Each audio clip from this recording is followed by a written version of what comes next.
Retomando, então, a nossa reunião, eu passo o item 6 da pauta, que é a presidência do Conselho Curador. Só para situar aqui, o meu mandato como presidente acaba dia 9 de dezembro, então nós temos que nos posicionar e definir como nós vamos fazer a escolha do próximo presidente. O conselheiro Paulo já tinha pedido a palavra. Por favor, conselheiro. Colegas conselheiros, eu peço um pouco de atenção, porque o que eu vou dizer aqui agora tem uma importância para o futuro do nosso conselho. Por isso, eu peço a atenção dos colegas conselheiros e da diretoria. O item da pauta é a eleição da presidência do Conselho Curador. Baseado no regulamento interno do Conselho, no seu artigo 30, parágrafo 2º, permite que o presidente atual seja reeleito. E eu quero propor aqui, oficialmente, em meu nome, e que o Conselho decida desde já, a reeleição da presidente Ana Fleck para a presidência do Conselho Curador pelo próximo período, e peço que essa aprovação seja por aclamação.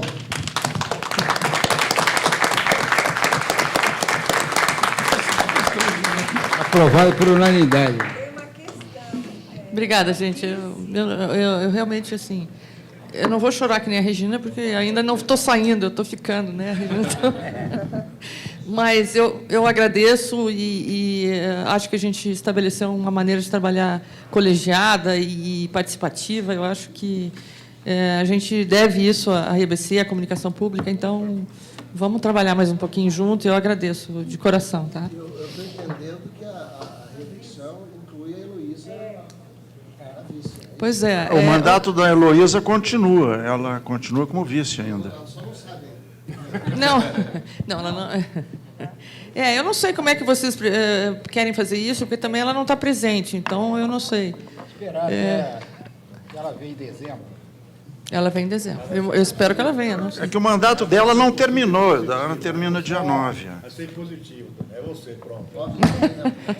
Eu não sei, eu consulto o Conselho Curador. Se eu estou entendendo que reelegemos a presidenta e agora a vice-presidenta. Assim, por exemplo, me chama a atenção que ela não esteja aqui num dia tão crítico como esse. Então, não sei se eu acho que a gente... Eu proporia que a gente já decidisse também vice-presidente. Aí é uma questão de tempo, porque o mandato da Ana termina dia 9. Ela já foi reeleita, né? E o da vice-presidente ainda permanece por alguns meses, é o que eu estou informado.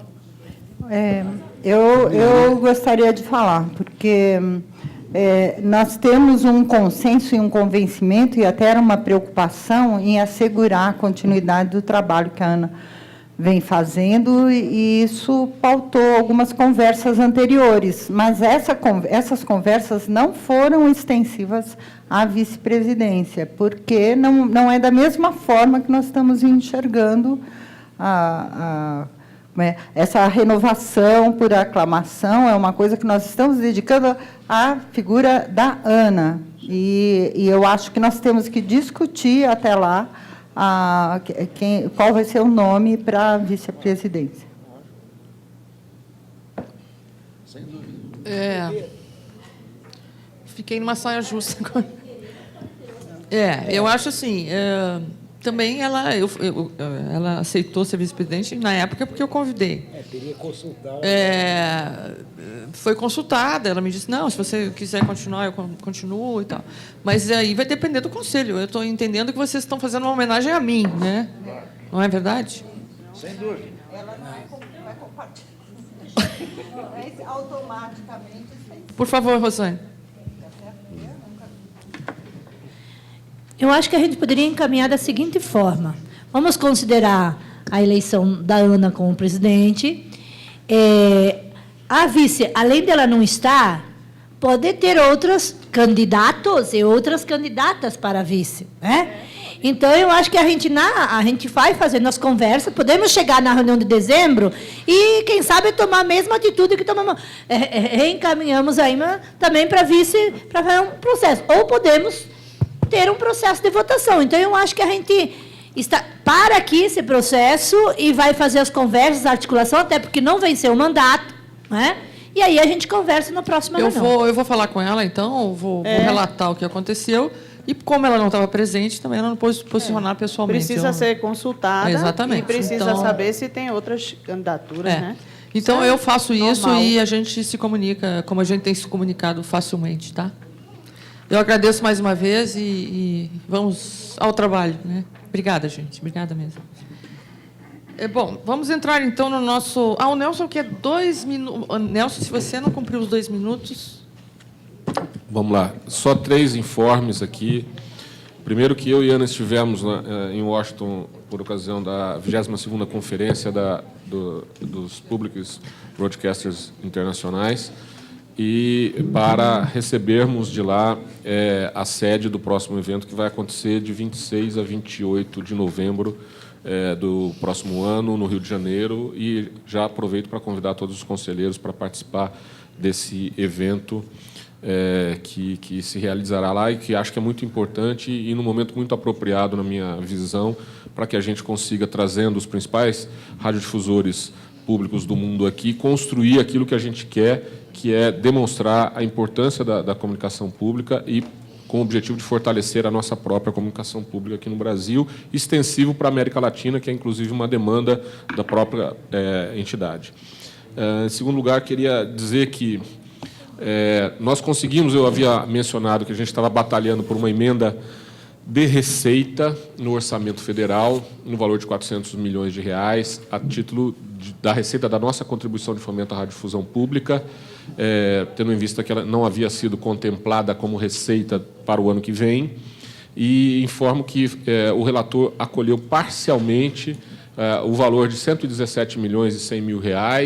Eu ainda não tive a oportunidade de conversar com ele, embora tenha tentado recentemente, mas acredito que tenha sido em diálogo com o Ministério do Planejamento e percebendo que, pelo menos, a TIM, que já está abrindo mão dos próprios recursos que estão depositados em juízo, efetivará o pagamento da contribuição no ano que vem, porque os valores são aproximadamente os mesmos, e agora nós vamos batalhar para aprovar o relatório no Comitê de Receitas e, depois, por uma emenda de despesa para que esses recursos sejam totalmente destinados à EBC e dos recursos do Tesouro Nacional não seja tirado nada da EBC para alguma outra área. Então, portanto, vai ser a nossa próxima batalha e, se conseguirmos ser bem-sucedidos no ano que vem, a batalha por não ter cortes no orçamento, né, que é a nossa batalha anual. Por último, eu queria dizer que também foi na última reunião do Conselho, nós falamos sobre o termo de cooperação da Ancine, até como era algo que estava ali ainda intramuros, não muito certo. Queria dizer para vocês que está faltando apenas a assinatura do presidente da Ancine, mas tudo aprovado em todos os conselhos da Ancine, em todos o nosso conselho também.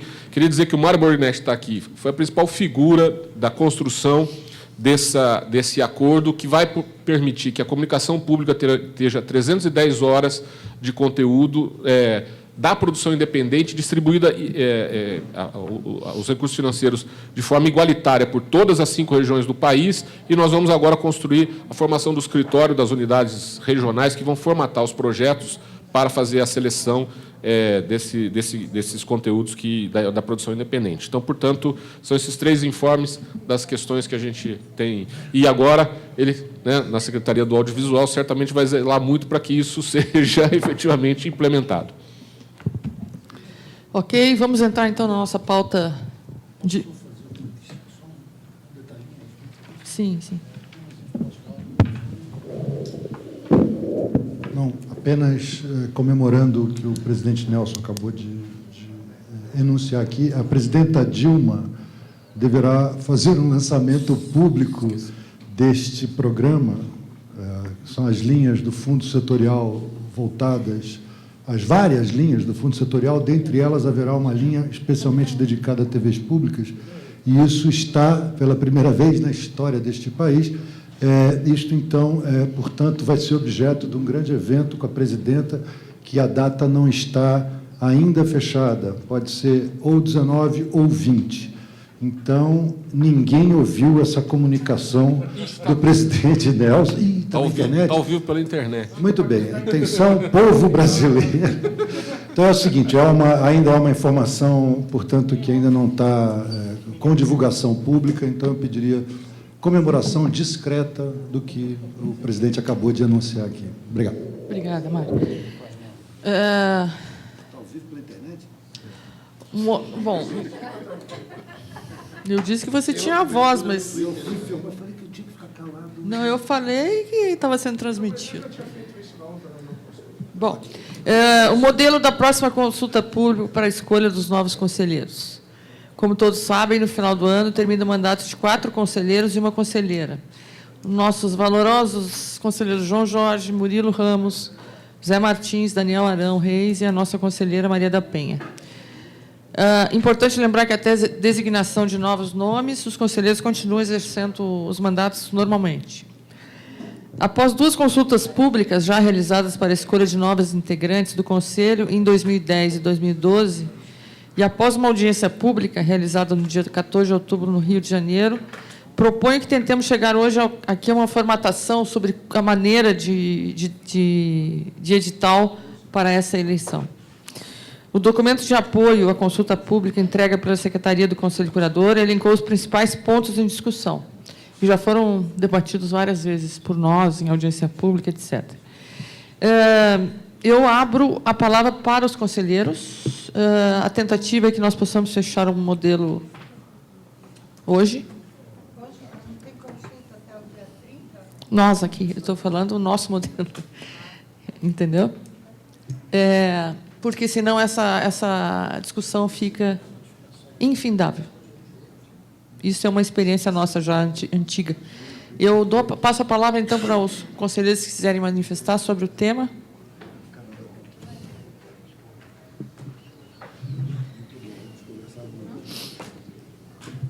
Conselheira Rita.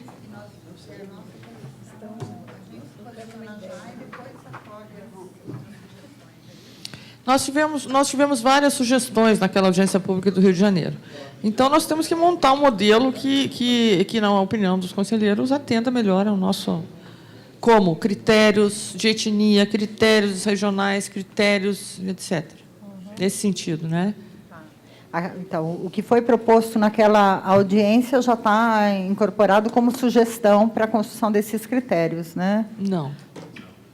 Não. Não, incorporado como sugestão para a construção dos critérios. É um documento que está nos orientando já, não é? Não? Não. E a consulta pública que está em processo, ela vai incidir como nessa nossa definição de critérios? Incidir para a nossa discussão, como critérios mesmo, mas não nada... Mas ela vai até o dia 30. Não, eu digo isso porque há organizações ainda debatendo para contribuir para o processo da consulta pública. Eu sei, Rita, mas tem coisas que a gente deve definir de antemão, porque senão isso não vai fechar nunca, nunca. E nós temos que decidir isso imediatamente. Por exemplo, existem, por exemplo, aqui, eu não sei se todo mundo recebeu a contribuição que a Secretaria mandou. Então, assim, eles fizeram ponderações a respeito de cada sugestão, que me parecem muito apropriadas. Certo? Por exemplo, a questão do Intervoz. O Intervoz sempre se posiciona pela necessidade de rever o modelo, porém, eles nunca definem um modelo. Então, nós vamos esperar até o dia 30 para receber alguma coisa do Intervoz. É isso que eu acho que a gente pode um pouco apressar um pouco o processo nesse sentido, entendeu? Presidente. E há limitações legais, na verdade, o decreto que regulamentou a escolha, exatamente, aquela palavra designação, nomeação, é isso que a gente tem que definir de uma vez por todas, eu acho, né? Pois não, Takashi? Presidente, um esclarecimento. Se há uma consulta pública em andamento, me parece um pouco precipitado de nossa parte definirmos qualquer coisa sem que essa consulta seja encerrada. Nós não vamos ter tempo depois. Esta reunião de hoje foi marcada, não estava prevista, para a gente começar a discutir isso. Evidentemente, nós não vamos fechar o modelo. porque nós não vamos ter tempo até dezembro para fazer isso. Não tem outra ocasião. Essa reunião é extraordinária. Ok. Essa foi a minha intenção. Agora, claro, o pleno é soberano, né? Bom, então, deixa eu colocar uma outra proposta. Não tem. Não tem mesmo. Bom, Deixa eu colocar uma outra proposta, então. Como eu não tenho na cabeça, né, quais seriam essas questões prementes sobre as quais precisamos deliberar ou discutir, aprofundar, eu gostaria que a presidente ou os conselheiros que têm essa informação colocassem como ponto de discussão. eu vou dizer o que eu penso. Isso é uma percepção minha. Os pontos polêmicos são... só entidades nacionais podem indicar ou não? Só as nacionais. Eu não estou defendendo, eu estou colocando os pontos polêmicos. Não está perguntando. Calma, Rita, calma. Calma. Pois é, isso é uma questão. O conselheiro Paulo parece que concorda, que sejam só as nacionais. Está vendo? Segundo a audiência pública que nós realizamos lá na ABI, na presença do presidente Nelson Brega e de vários conselheiros, acho que a conselheira Rita estava lá, houveram várias sugestões, né? E me parece que uma delas que foi mais contemplada foi essa que as indicações sejam feitas por entidades representativas que tenham caráter de algum conhecimento sobre a questão da comunicação e também tenham caráter regional e dentro do regional ou nacional, para que não fique uma coisa de indicar pessoas, e, além das indicações que expressem minorias raciais, indígenas, etc. e tal, que não fique uma coisa assim ao léu de cada um. Poderia chegar aqui e indicar algum conhecido aqui, um amigo, uma pessoa, não é? Uma coisa sem critério nenhum. Agora parece que essa foi... Posso ponderar? Na minha opinião, se a gente fechar só para entidades de caráter nacional, a gente corre o risco de pegar só entidades em Brasília e no Sudeste. E aí? E aí nós não vamos ter nenhum conselheiro da região norte, por exemplo. Talvez regional, estabelecendo o que significa regional, né? Pois é, ter entidades que tenham um alcance, que não seja só uma associação do bairro, tal, né? Pois é, esse tipo de coisa que nós temos que decidir hoje, nesse sentido, sabe? Porque senão vai chegar depois da consulta pública, e aí? Né? Vamos colocar... Eu sugiro o seguinte, nós temos um documento aqui, feito pela secretaria, a gente poderia examinar os pontos que estão aqui. E aí a gente já decide isso sim, isso não, e, na nossa visão. Claro, claro. Eu também. Nós temos um prazo bastante curto, né? E eu me preocupo muito quando a gente abre um processo de consulta pública que termina dia 1º de dezembro, para as pessoas contribuírem com o processo, e no dia 3 de novembro nós discutimos critérios. Nós chamamos uma reunião com o movimento social lá em São Paulo para discutir, não para discutir nomes, mas para pensar a contribuição de quais são os critérios que a gente poderia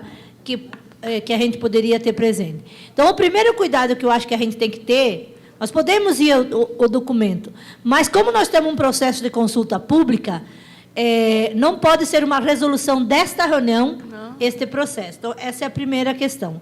A segunda questão é esse critério que nós vamos tirar agora. É uma espécie de regimento interno, digamos assim, de eleição de conselheiro, que ele vai valer para qualquer eleição que tenha de conselheiro para o futuro, ou ele vai ser um processo que, a cada vez que tem eleição de conselho, nós vamos investir tempo, discussão, articulação sobre isso. Eu acho que nós devemos aproveitar este momento e definir uma espécie de regimento interno que vale para sempre para o Conselho. Que vale para sempre, né? Por exemplo, vou citar alguns critérios, não sei se bom, como feminista, lógico, eu vou defender que sempre tem que ter paridade. Então, como é que você garante isso?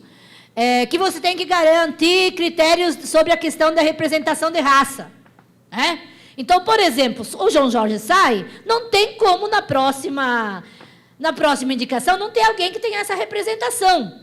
Deixa eu só fazer um... Então, no passado já tinha esse tipo de coisa. Sim, eu lembro que eu vi o edital. Mas a minha preocupação é mais no sentido de que, assim, eu acho que a gente deve se debruçar em construir critérios gerais para o Conselho e que ele vai valer para sempre. No sentido que, porque depois, os próximos, por exemplo, quando eu sair, tem que olhar qual é a situação que está o Conselho, como é que cobre aquele critério, e é dessa forma que vai ser feita a eleição. Eu acho que ajudaria mais. Lógico que isso nos leva mais tempo, né? Porque nos leva a maior dedicação ao processo do debate.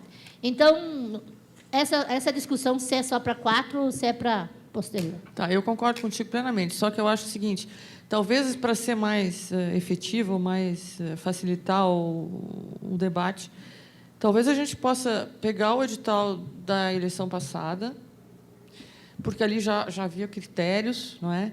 O que ficou muito difícil ali é que, na verdade, nós mandamos 10 nomes para a presidência. Isso aí é uma coisa inacreditável, assim.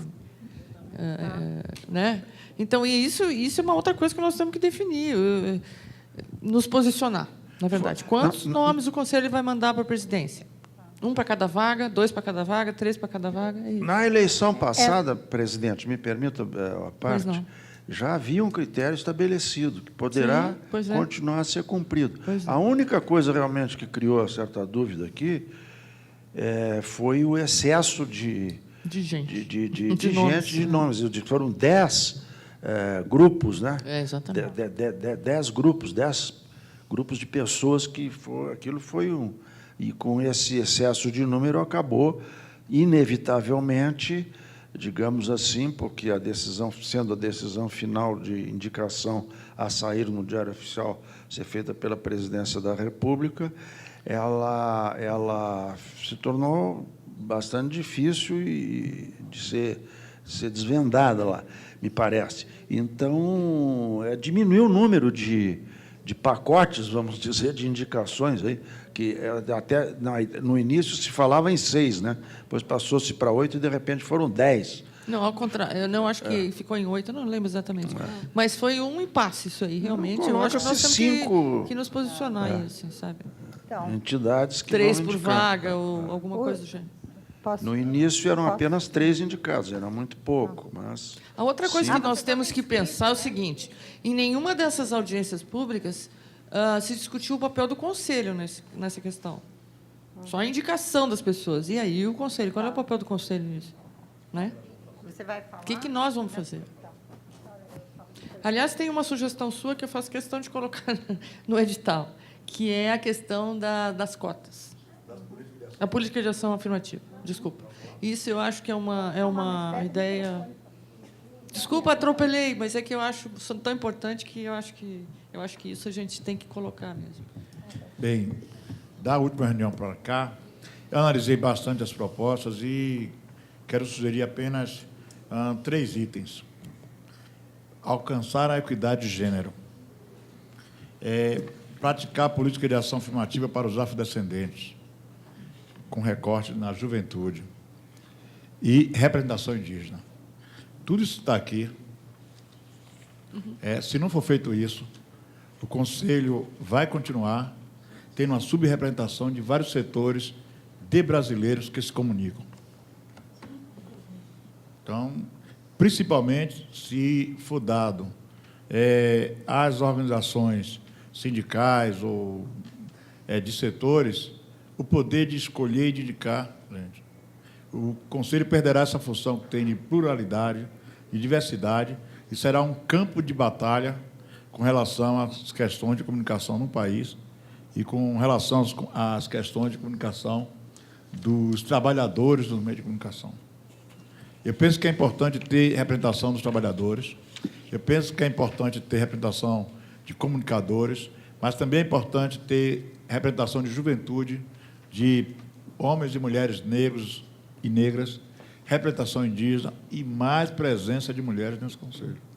Então, assim, do que está aqui, me desculpe, se for dar o poder de indicar por confederações, por associações nacionais, será um conselho de gente do sul do Brasil e do sudeste, ou de Brasília. Eu também acho. Depois, não virá nenhum negro, não virá nenhuma negra, não virá nenhum indígena.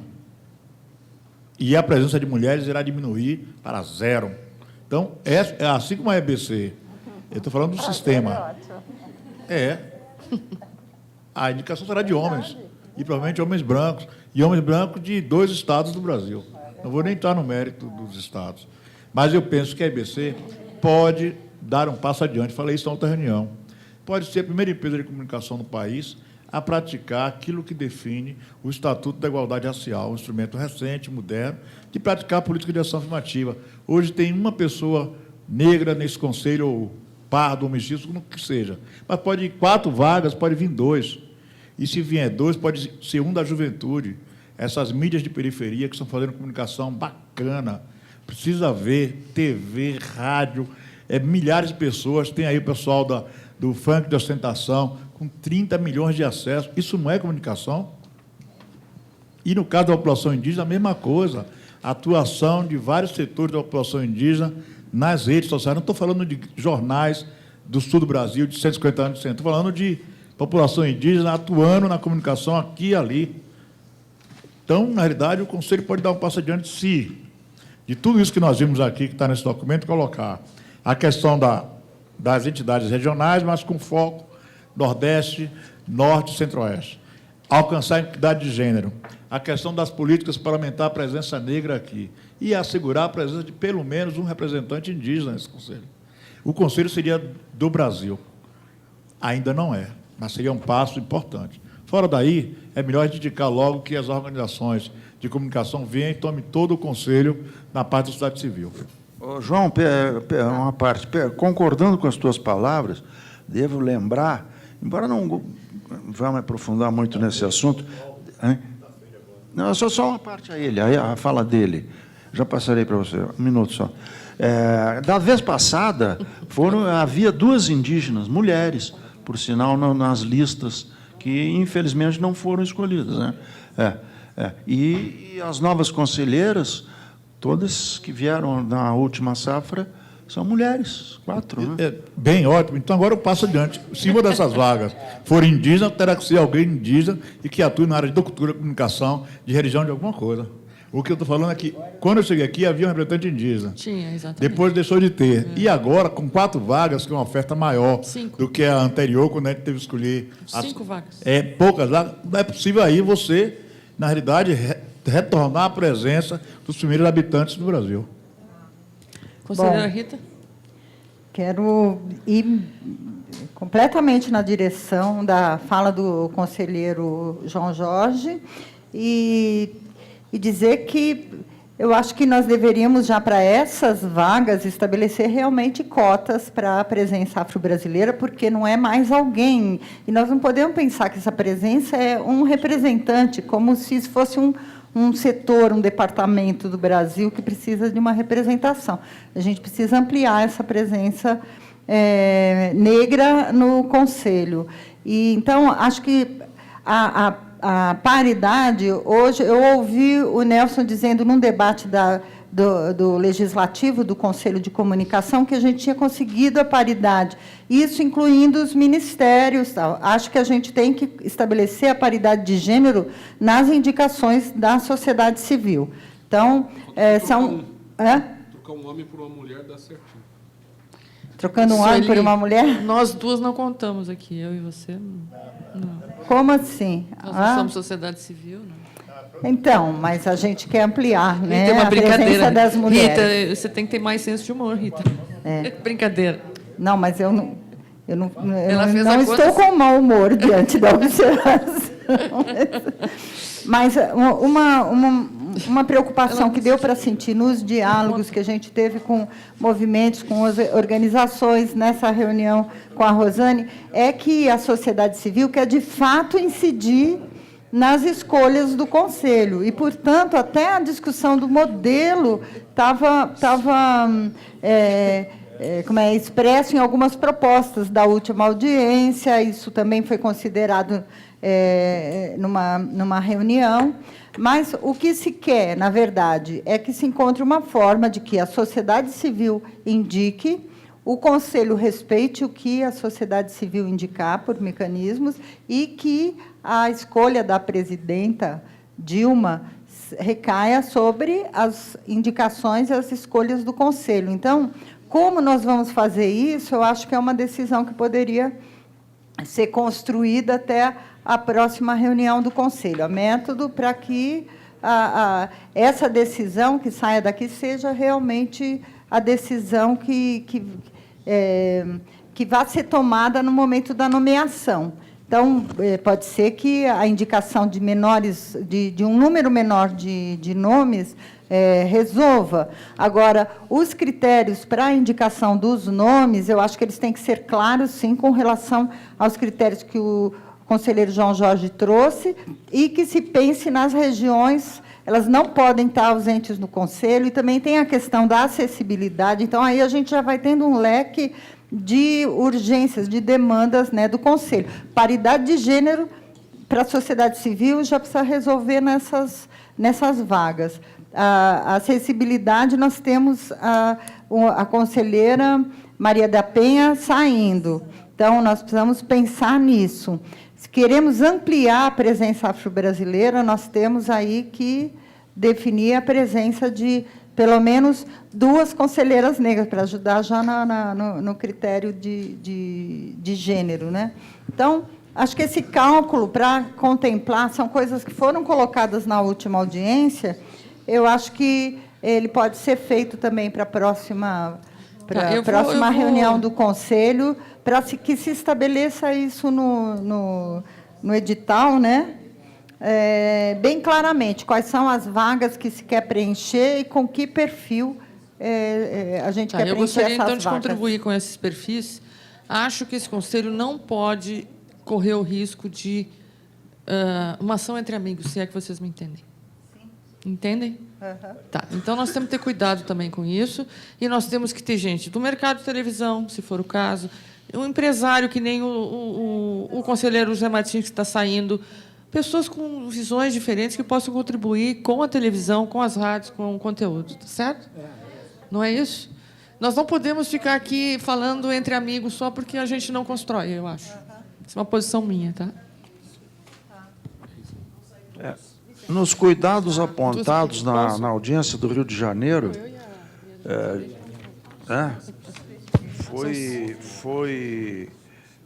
ficou bastante claro, presidente, na audiência do Rio de Janeiro, o senhor mesmo que foi quem falou, ficou bastante claro que o Conselho não fosse aparelhado por entidades sindicais, movimentos sociais, ou seja, que o Conselho não seja apenas um espaço de representação daqueles que são socialmente organizados. Isso mesmo.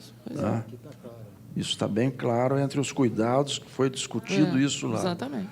Então, é preciso que tenha cuidado também, que já foi repetido aqui, com o foco nas entidades nacionais, porque a maioria dessas entidades está no Rio e São Paulo. Alcançar a equidade de gênero, concordo com o João Jorge, né? E enegrecer este Conselho. Então, na verdade, nós temos que fazer essas indicações, né, preliminares, que posteriormente serão escolhidas conforme reza. Eu vou fazer uma proposta, então, para a gente avançar um pouco. Só uma questão. A gente tem que prestar atenção também, porque nessa saída, né, quais são os perfis que estão saindo? Pois é, exatamente. Né? Por exemplo, a gente vai ter a saída de 2 pesquisadores, né? Que é o Murilo e o Daniel. Pois é. Né? Que são pesquisadores, estudiosos, e especificamente o Murilo, que é um pesquisador da área de comunicação. E cultos. Né?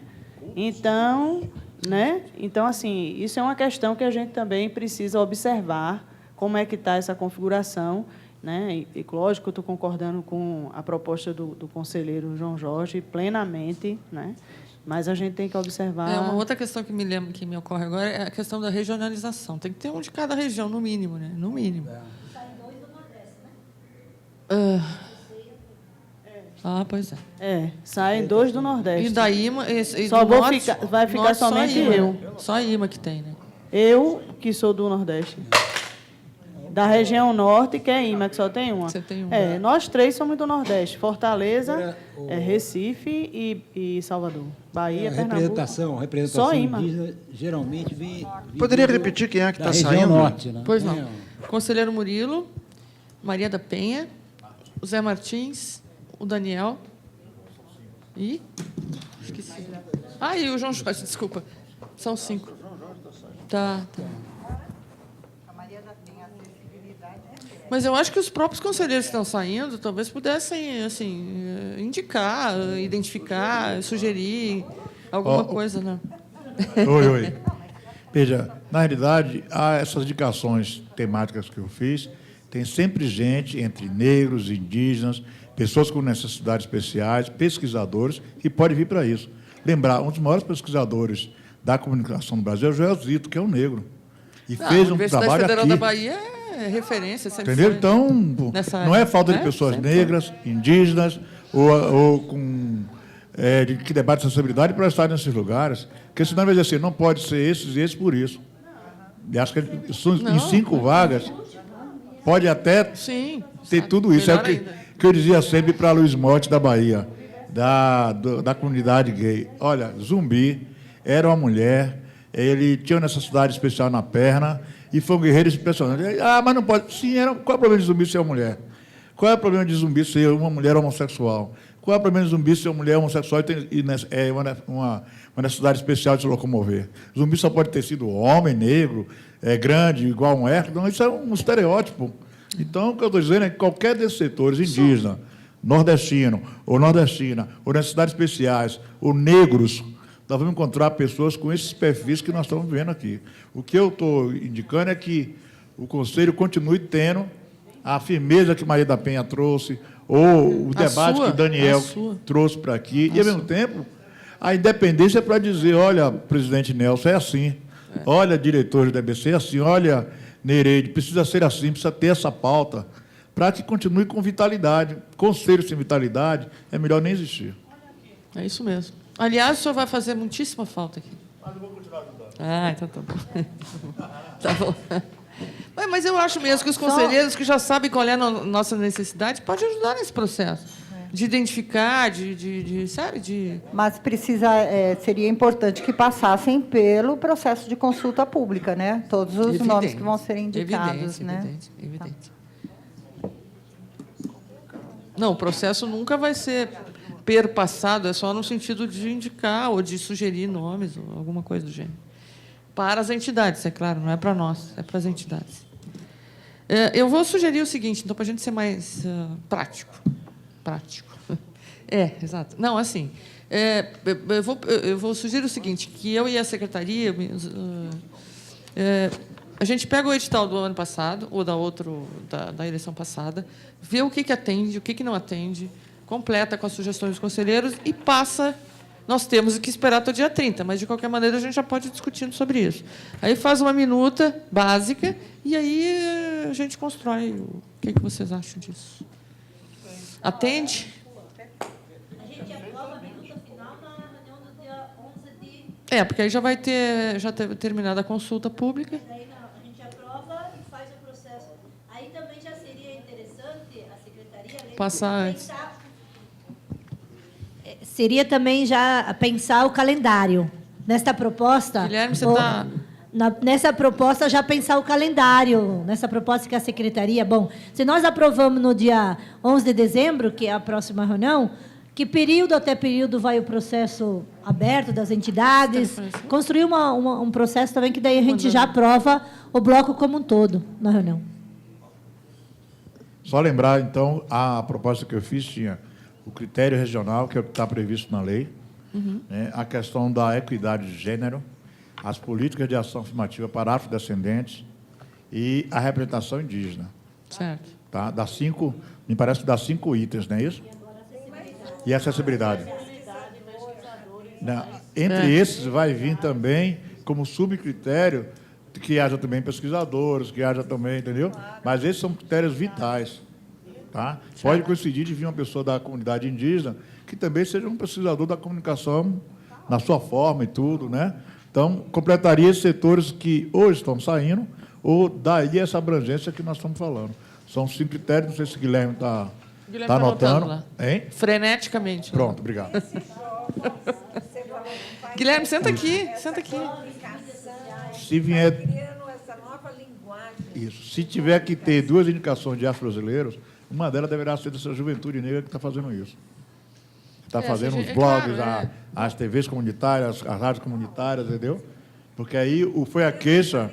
Esteve aqui um jovem, Anderson, de Salvador, e ele disse, pô, todo mundo lá era velho, e chamou para falar de juventude.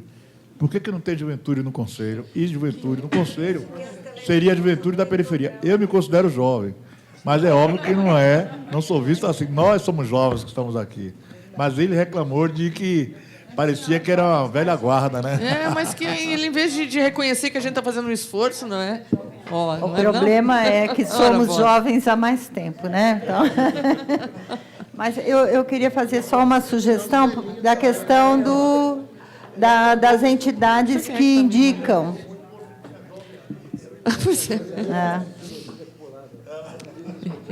Pensando nessa proposta, você mencionou rádios comunitárias, você mencionou pessoas que podem estar numa organização de alcance pequeno, e que a gente, ao definir, tem uma moça. Tem, andou por aqui vários... E que a gente, ao definir que seja apenas regional, pode estar excluindo também a possibilidade... A gente não pode restringir possibilidades que sejam interessantes de enriquecer o Conselho. Então, talvez nos critérios nacional, regional, ou, se de pequenas entidades, com indicação de outras entidades da região, que indiquem o alcance, né, do nome nas relações regionais. Eu acho que, se a gente se pautar por aí, nós vamos ter indicação de nomes que estão atuando nas regiões e não sejam das entidades que alcançam as regiões, né? Exatamente. Essa é a preocupação. Presidente Ana, e tudo isso pode exigir uma mobilização desses setores. Não pode ser apenas cabeça coroada que vai ser pisada. Talvez exija que setores desses campos possam se reunir, discutir. Na população indígena, isso deve ser uma novidade interessantíssima, porque eles já fazem, já atuam. Juventude também, o pessoal de acessibilidade, passa a ser algo que pode mobilizar os chamados consensos regionais, que estão, às vezes, dizendo, não, isso já está... Só vai ter duas regiões no Brasil que vai ter. Então, dizendo, não, vamos organizar, vamos discutir. E discutir o que é o Conselho. O professor Murilo está inscrito. Depois eu passo a palavra. Deixa o professor Murilo falando. Mas conseguimos estimulá-lo de alguma maneira. Eu faço parte da bancada dos biônicos, estou me sentindo muito legítimo para discutir sobre isso. Então, essa questão das entidades, gente, regional, nacional, a lei, como diria Arnaldo César Coelho, a lei é clara. A regra é clara. Não há restrição, ela tem que ter... É que eu estava com dificuldade de navegar aqui, é só olhar a lei, ela diz lá, entidade, direitos humanos, ela é a mais ampla possível. Cabe tudo ali. Tá? E não há restrição se é local, se é nacional, se é regional, não. Tem que atuar naqueles setores ligados a direitos humanos, meio ambiente, etc. Não fala nem questão de comunicação especificamente, ela nem estipula isso. Tá? Então, só para deixar claro que não há restrição, a entidade precisa ser local, nacional. É que eu estava tentando olhar aqui, faltou o fioravante aqui para ajudar, se a gente fosse aprofundar um pouquinho, né? Só para tirar, porque os critérios são esses mesmos, respeitar critério regional, gênero, raça... Nossa, a única questão que tem, posso ajudar, se eu puder? A única questão que tem obrigatório é ter pelo menos um por região do país. E a questão das entidades, acho que o debate surgiu porque isso foi colocado lá na audiência pública do Rio de Janeiro por algumas entidades que disseram que deveria ser... A BTU sugeriu. Não, só lembrar aqui que foi... Estou vendo aqui cara da Associação Brasileira de TV Universitária, lembrou uma questão muito importante que, em relação às entidades com representatividade comprovada, porque também tem o aspecto que qualquer entidade pode entrar, né, se formar. Qual é o critério que a gente pode se adotar para a representatividade comprovada? E, de repente, pode ter alguma entidade que até que se forma para isso. Não, as únicas exceções é partido político e entidade religiosa. Não pode indicar. Talvez tempo de existência da organização. Deixa de existência indicar. Seria... eu acho que nós temos, olha, é uma questão que a gente se eu não me engano, no edital passado tinha uma restrição dessa natureza. 2 anos ou 3 anos. Já que eu falei uma vez, eu vou falar mais. Então, conseguimos tirar da letargia. Nós já fizemos, eu participei de dois processos desses. Todos, né, com exceção de algumas poucas colegas aqui, todos participando de processos anteriores. O que aconteceu? Eles foram razoavelmente bem-sucedidos. O que ocorre que é problemático, certo? Há uma tendência de concentrar em nomes. Há algumas entidades mais mobilizadas, principalmente do nosso setor, que mobilizam. Então, você tem o quê? Você tem concentração em nomes. O que acontece? Nós discutimos antes. Se você for elencar os mais votados, você não consegue atingir esse equilíbrio de região, de raça, gênero, etc. Então, o que é que nós decidimos aqui? O Conselho montou uma lista procurando respeitar os critérios. Então, às vezes, você teve uma pessoa que teve muitos votos, mas ela acabou ficando de fora. Por quê? Porque ela, digamos, aquela indicação estava naquele determinada vaga, havia uma concentração de nomes. E para poder ter a pluralidade, então nós já fizemos isso. Então, essa foi a primeira polêmica, mas se resolveu aqui por consenso. Tá? Segundo, a questão, se vai ou não um nome para a presidência da República, se vai ou vai uma lista tríplice. Tá? Se você monta uma lista, são 4 vagas. São 4, 5, é isso? 5. Se nós vamos mandar só 5 nomes... Vou mandar 15. Não. A última vez foi... Cada vaga tem 3 por vaga. Não há direito. Não há nada previsto direito. Eu sei. Quis dizer direito, quis dizer indicação.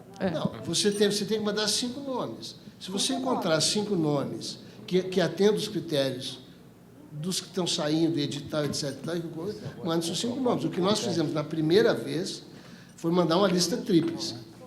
Tá? Aí, na segunda nós pisamos na bola. Certo? Não foi possível construir essa decisão naquele momento. Então, porque não tem fórmula perfeita. Tá? Não tem fórmula perfeita. Certo? Esse é o grande... Eu entendo que os critérios da lei, eles são excelentes balizadores. Eles permitiram que se tivesse... Eles são bons balizadores.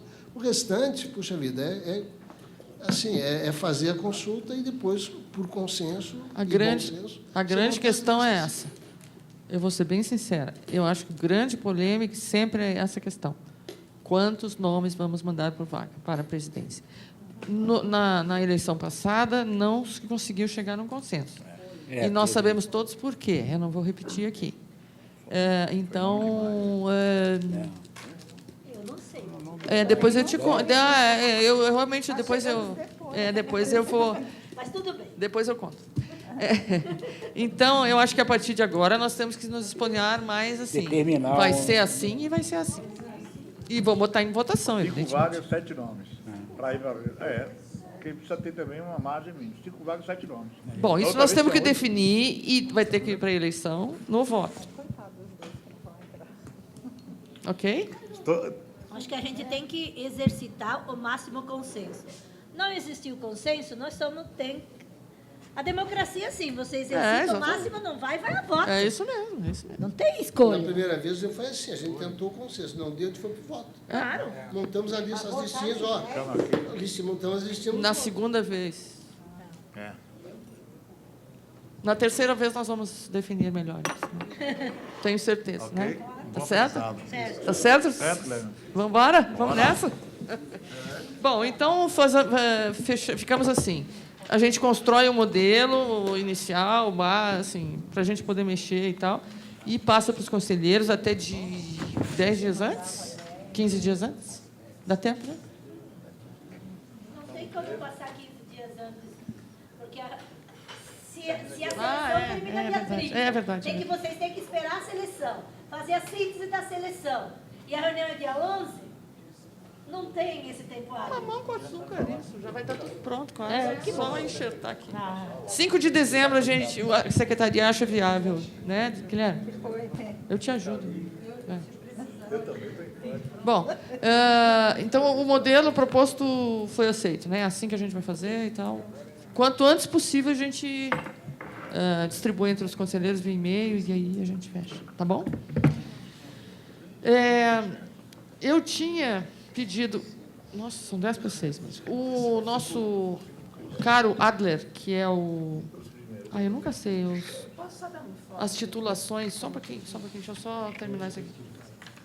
O gerente de pesquisas, Alberto Adler, estava na pauta da nossa reunião para apresentar a questão do Ibope, das pesquisas, mas nós chegamos à conclusão, ele me disse, eu preciso 30 minutos cravado. Eu disse, então você não vai ter hoje. Não, eu achei que realmente ia passar do horário, as pessoas vão sair, então nós combinamos, e ele concordou que será na próxima reunião, tá? Ele vai fazer a apresentação na próxima reunião. Passamos... Eliane, você queria falar, por favor? Eu queria dar um informe da Assembleia. Pode ser no final? Pode ser no final. Tá, obrigada. Presidente? Pois não. Ainda em relação à questão do Ibope e do Adler, não poderia ser em esquema de seminário na parte da manhã? Podemos pensar nisso, sim. Será possível? Nós vamos estudar, se for possível. Talvez... vou repetir, porque alguns conselheiros não ouviram. O Adler, que é o responsável da EBC pela parte de pesquisa e operacionalização da programação, etc. e tal, face às pesquisas de audiência, não? Ele pediu para fazer uma apresentação com duração de 30 minutos. E a minha proposta seria de, em vez de discutir isso no período da tarde, nós temos um debate no período da manhã, talvez até ampliando um pouco a temática. O Guilherme está me dando a sugestão aqui da gente fazer de manhã e de tarde, então, no dia 11, que aí de manhã faz uma coisa, de tarde outra, e no dia 12 tem o fórum. Todos concordam, então?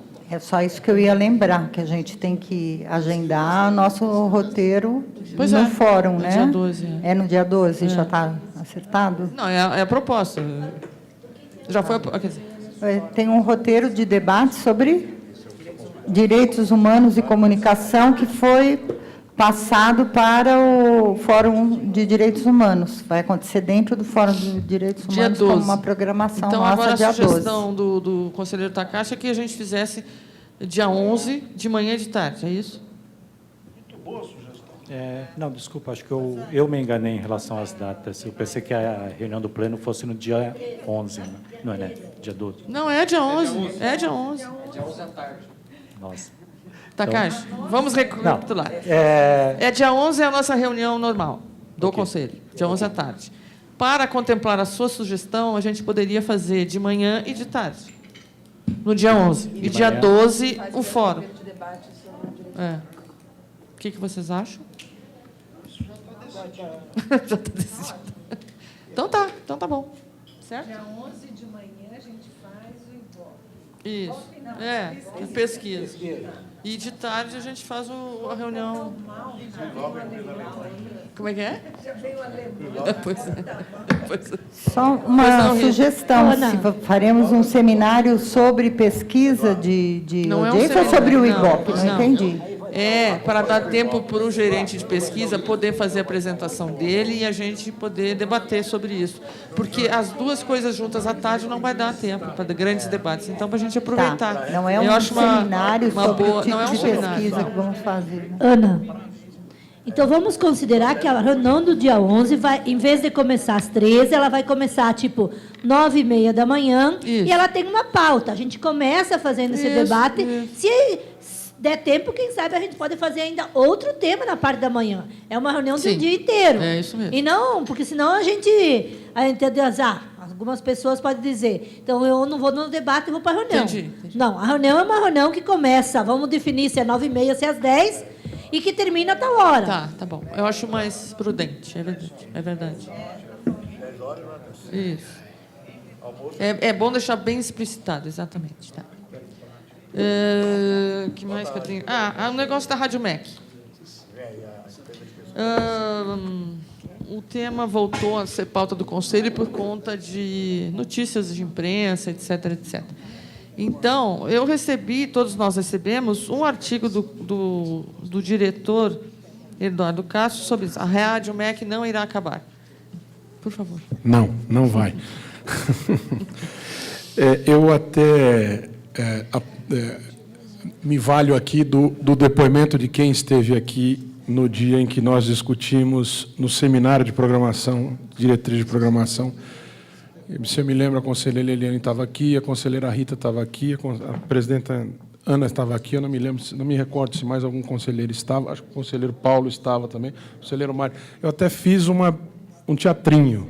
Eu falei assim, vocês estão dispostos, nós vamos acabar com a comunicação, nós vamos acabar com a Rádio MEC, nós vamos acabar com a tradição. Eu falei, vocês estão dispostos a ouvir isso? A resposta foi, estamos. Porque a gente estava discutindo justamente como a gente ia fazer a definição por troncos de programação. Mas, para critério de esclarecimento,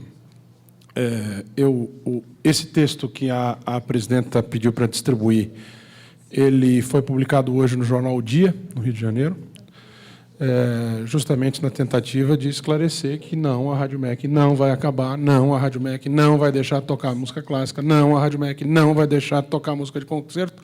Sim, a gente pretende fazer com que a Rádio MEC chegue a mais gente, que a Rádio MEC cumpra a sua missão de maneira a encontrar novos ouvintes e não apenas aqueles que estão acostumados a já estar com ela. Junte-se a isso, eu acredito, né? Junte-se às deliberações em torno do seminário, coisa que já havia acontecido no ano passado, mais ou menos a mesma coisa, os conselheiros vão se recordar, o final do contrato de gestão da SERP, que se dá agora em 31 de dezembro, que solicita, né, que, junto com o contrato de gestão, o contrato de trabalho de alguns funcionários da SERP, né, que prestam o apoio à produção da EBC por meio do contrato de gestão, os contratos de trabalho desses funcionários também se extinguem em 31 de dezembro. Deixam de existir, eles serão demitidos pela SERP. Né?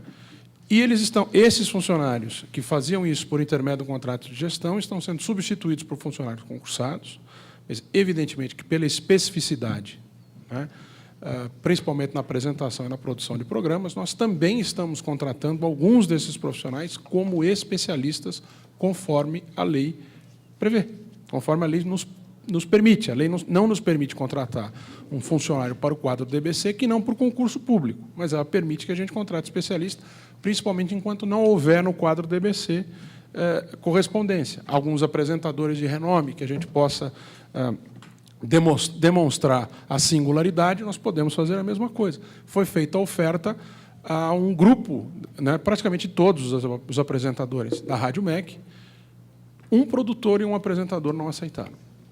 Os demais, a princípio, até não haviam aceito, mas depois eles viram que a questão olharam para a questão de uma outra forma e aceitaram o convite. Nós estamos, então, elaborando nesse instante os contratos desses profissionais para que eles sejam contratados como especialistas, enfrentando aqui todas as dificuldades de fazer qualquer contratação esse ano, como o Nelson já explicou, mas estamos indo adiante. Qualquer interrupção na atividade desses profissionais que quiseram ficar, se houver, a gente espera que não haja, se houver, se dará por curto espaço de tempo, enquanto os contratos não são finalizados. Fundamentalmente, é essa a questão. Houve, na semana passada, na quinta-feira, uma reunião na Fundição Progresso, ali pertinho da sede da EBC no Rio, convidada pelo Sindicato dos Músicos do Rio de Janeiro, que atraiu bastante gente, seria no sindicato, chamou a atenção de tanta gente que foi a encontrar um lugar maior, E houve até uma cena pitoresca, não vou citar o nome da pessoa, mas uma pessoa, durante a sessão, em que o Chico Teixeira, o nosso gerente de rádios no Rio de Janeiro, e a Liara Velar, que é a coordenadora da Rádio MEC AM, e o Marcelo Brissac, que é o coordenador da Rádio MEC FM, estavam presentes, uma pessoa da plateia pediu a palavra para dizer que que o único momento em que a Rádio MEC realmente havia seguido os preceitos de Roquete Pinto, desde a entrega ao governo brasileiro em 1936, foi quando a Liara era a diretora da rádio e que ela procedeu a uma eleição direta para o coordenador da Rádio MEC FM, que foi fulano de tal. O Chico Teixeira, que é quem estava presidindo a sessão, nosso gerente no Rio de Janeiro, virou para essa pessoa e perguntou: você se lembra quem era o presidente da Fundação Roquete Pinto naquele instante? No momento em que isso aconteceu, que você considera que foi o único momento em que a Rádio MEC realmente seguiu os preceitos de Roquete Pinto? A pessoa disse não. E alguém respondeu que era o próprio Chico. Ou seja, quem está à frente da Rádio MEC nesse momento e estava sendo criticado era a pessoa que ele estava, sem saber, elogiando pelo ato anterior, que era o único momento que, na história da Rádio MEC, ela tinha sido seguidora dos preceitos de Roquete Pinto. Ou seja, estou usando essa anedota aqui para mostrar que, às vezes, a falta de informação leva a reações apaixonadas, o que é encantador, de certa forma, porque demonstra que as pessoas gostam da Rádio MEC, as pessoas prezam a Rádio MEC, e é muito bom que a gente saiba que isso acontece. O Conselho também adora a Rádio MEC. Nós também prezamos a Rádio MEC. Senão, nós não estaríamos buscando para ela novos ouvintes. Nós deixaríamos os velhos morrerem. Tá, conselheiro, já passa a palavra. Eu só vou te pedir uma coisa. Quando o Conselho, para repor a verdade dos fatos, assim, as coisas nos devidos lugares, quando o Conselho aprovou as diretrizes para a Rádio MEC, inclusive, isso não quer dizer que o Conselho vai aplaudir se você botar sambão ou pagode na Rádio MEC. Mas isso foi... Tá. Então, isso deixar isso bem claro, porque a gente aprovou os princípios da transversalidade, de que deveria atingir mais gente.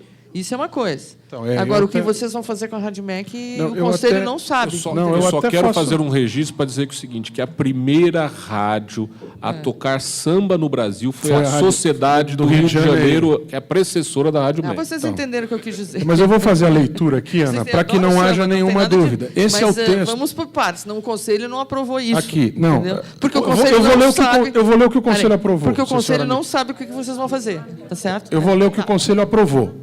Eu vou ler o que o Conselho aprovou, porque foram as diretrizes... Não, só uma letrinha, para ficar registrado. O que o Conselho aprovou? Nas diretrizes de programação para os próximos anos, o capítulo destinado a rádios estipula que devemos, aspas, redefinir a lógica de organização das emissoras por eixo de afinidade, sem, contudo, desconsiderar as características históricas e as identidades de cada emissora. Fortalecer o legado do rádio educativo e artístico de forma lúdica e ousada, dialogando com universidades, escolas, rádios experimentais e comunitárias, sem perder a principal característica das emissoras. É isso que foi aprovado por este Conselho Curador. Porque a gente não sabe o que vocês vão fazer. Posso lembrar uma coisa desse processo? Que houve um seminário riquíssimo aqui para definir as diretrizes. Foi muito bacana. E, na época, foi até... foi levantado por você que... isso iria acontecer. Que haveria a necessidade de lidar com resistências. E, na época, a gente conversou sobre isso e sobre também a necessidade de um plano de envolvimento, um plano mais participativo dos trabalhadores para essa transição. Então, acho que esse aspecto está precisando ficar mais evidenciado para o Conselho ficar feliz até com as diretrizes que aprovou. Aprovadas o Sartorello manda um planejamento da Rádio MEC para o Conselho, vai ficar todo mundo Estará feliz. No plano de trabalho para ser aprovado pelo Conselho. A gente tem uma dificuldade grande nesse... Sim, a gente tem nesse momento a gente tem uma dificuldade que é o fim do contrato de gestão da SERP. Como é que vai acabar o ano? Será uma tarefa. E, evidentemente, que sem certeza, a gente não pode falar vai mudar ou não vai mudar. Vai continuar, Deixa eu vai sim. Assim, Picando. Desculpa. Só para o conselheiro primeiro, depois eu passo para você. Eu queria lembrar que a gente, no Rio de Janeiro, nós nos encontramos com os músicos lá do Rio, né? E ficou muito uma sessão aí em março, né? Ficou muito claro que a rádio continua sendo a rádio da música clássica no Brasil. E também acabar com o mito que música clássica é coisa de erudito. Não? Coisa... Claro. Então, isso que importa. Eu quero chamar a atenção também, Eduardo, que no Rio de Janeiro corre diariamente a notícia de que a Rádio MEC vai acabar. Tem até um... Não, agora é mais recente. Está até correndo na internet uma lista de assinaturas contra o fim da Rádio MEC. Mas aí... Agora, isso aqui surge, esse texto aqui, que Isso poderia foi poderia publicado ter sido... hoje, no dia. Não, mas poderia ter sido publicado no Globo, porque o jornal O Globo Se o senhor conseguiu espaço, né, Eduardo? Não, mas, na verdade... muito bem ter sido publicado no dia. Agora, o jornal O Globo... Mas você consegue espaço, pode pôr, né? Que faz a campanha, uma campanha urdida sobre isso. Então, é muito importante... O Globo recusou o texo.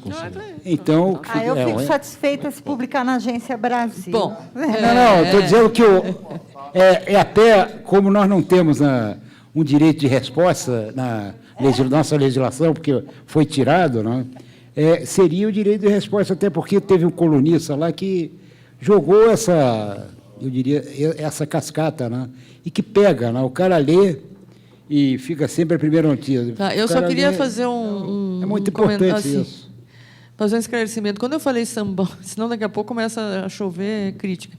Quando eu falei sambão e pagode, é para que a Rádio MEC não perdesse a vocação da música clássica. Foi só nesse sentido, por favor. É isso.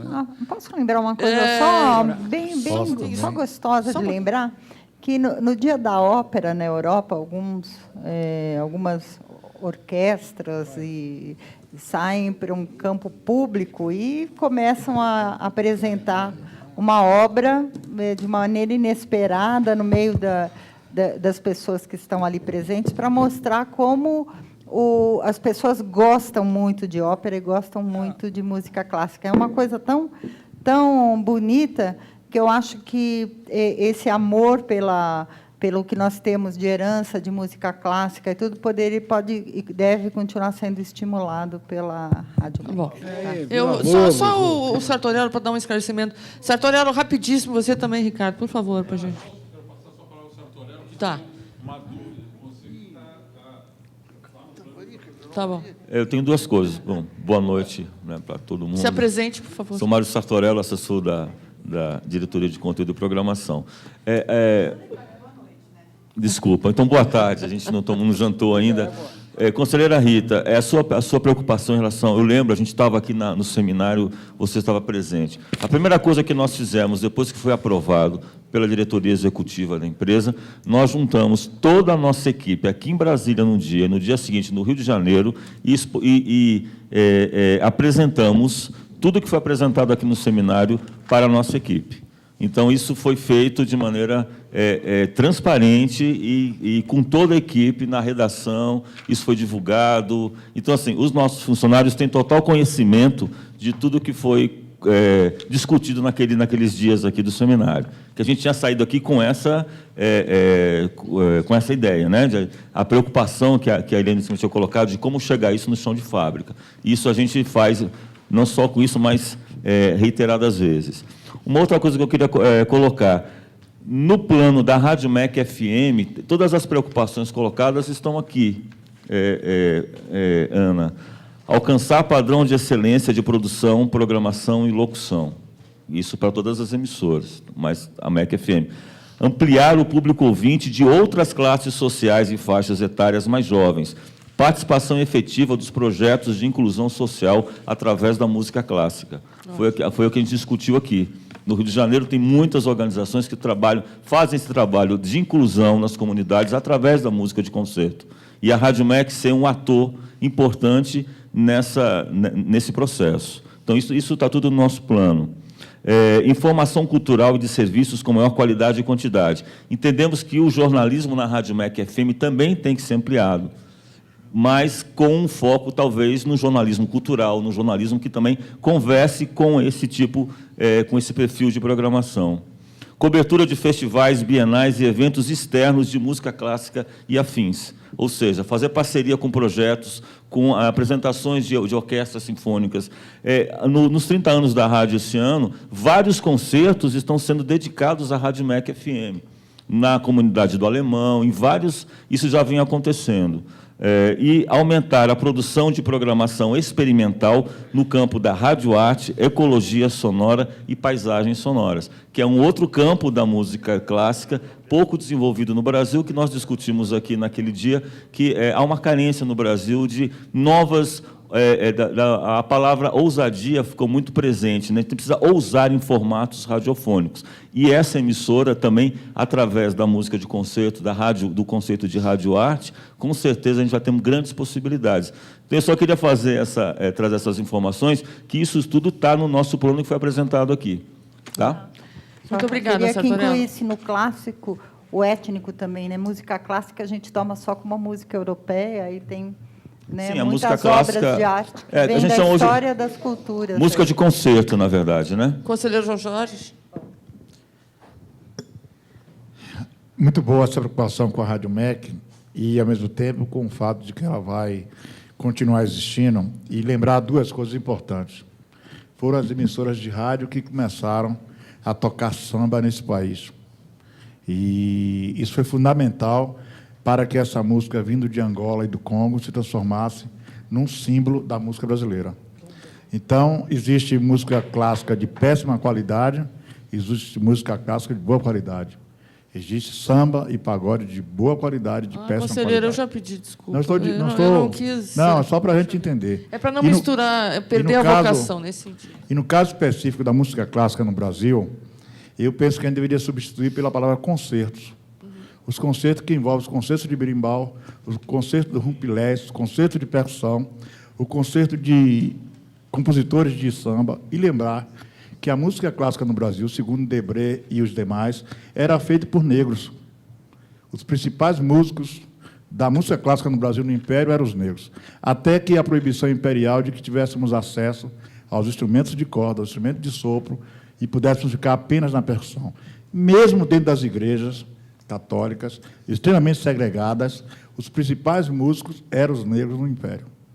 E ainda no começo do século passado, antes do advento do mestiço Carlos Gomes, ainda era assim, os principais músicos, apesar da repressão, da proibição brutal que esse país colocou, quanto ao fato de africanos e seus descendentes fazer a melhor música clássica, entre aspas, que esse país conhece. Então, acho que a Rádio MEC pode resgatar justamente isso, essa história, esse conteúdo, de como uma categoria passou a executar melhor aquilo que é dito apenas de um patrimônio europeu. A música é algo universal, mundial. Os europeus podem fazer jazz, blues e samba, né? Os africanos, os colombianos, os equatorianos também podem fazer música de concerto, música clássica. E, quando fazem, o fazem com excelência ímpar, e nós precisamos conhecer isso. Apenas isso. Obrigada. Mais alguém queria falar sobre o tema? Bom, então eu passo a palavra a... Nós esgotamos a nossa pauta, relembrando que no dia 11 nós vamos ter uma reunião que vai começar às 10 horas e até a tarde, final da tarde. No dia 12, só um pouquinho, consegui. E no dia 12, então, haverá o roteiro de debates. Ou anotar informes gerais? Só um pouquinho, só um pouquinho. Dentro do Fórum de Direitos Humanos, tá? Pois não, conselheiro. Não, eu só queria lembrar um fato, um fato histórico. Amanhã, dia 14 de novembro, haverá um acontecimento histórico aqui no Brasil, aqui em Brasília. Chegarão aqui no Brasil os restos do presidente João Goulart, que foi deposto por um golpe em 64, e o reconhecimento oficial de que ele foi um presidente deposto e vítima de uma ilegalidade. Esse é um fato histórico marcante na história brasileira, muito importante. Esperamos que a TV Brasil, que mesmo toda a EBC participe desse ato que será realizado amanhã às 10 horas na base aérea de Brasília. Bom, eu fiz questão de lembrar esse fato, porque é um fato histórico. Então, com a conselheira Eliane, que dá o informe. E o senador Pedro Simão está entrando com pedido para anular aquela sessão que declarou deposto. O Randolfo Simão, não, o Randolfo Rodrigues. Não é o Pedro Simão, não? Não, o Randolfo Rodrigues entrou com um projeto para anular a sessão que declarou vaga a presidente da República. Um ato ilegal. Então, ilegal. É isso. A conselheira Eliane e depois encerramos. Um pouco antes do coffee break, eu tive a informação de que a greve, que a Assembleia dos Trabalhadores decidiu manter a greve. Foram 402 votos a favor da greve contra 47. Isso foi no Brasil todo, São Paulo, exceto Maranhão, que está fora da greve por uma questão de cobertura do sindicato. Queria pedir o apoio, de novo, assim, que essa tônica do diálogo, da conversa e do consenso, aqui queria pedir o apoio desse Conselho para encontrarmos uma solução o mais rápido possível para esse entrave. E é isso, conseguimos em greve. E, dentro dessa Assembleia, também foi aprovada uma moção de repúdio, que me pediram para eu colocar aqui, uma moção de repúdio à indicação dada pela presidência da EBC ao nome do ouvidor, contra o mérito, por ele já ser da empresa, e isso significa a perda de autonomia nesse papel, e pelo histórico da pessoa indicada na gestão. Eu respeito a decisão, evidentemente, democraticamente, mas eu acho que eu não gostaria e acho que o Conselho não deve entrar na discussão do nome da pessoa. Isso é uma questão da direção e dos empregados. Eu respeito. Acho que o processo a gente pode rever, como nós já concordamos aqui, já votamos, o Nelson já entendeu que a gente vai contribuir, tentar mudar, mas o nome eu acho um pouco... eu não gostaria de entrar nessa questão. Mais alguma coisa? Só dizer que, infelizmente, conselheiro, tendo em vista que os funcionários não querem respeitar a decisão judicial de manter os 60%, vai ficar prejudicada a cobertura amanhã.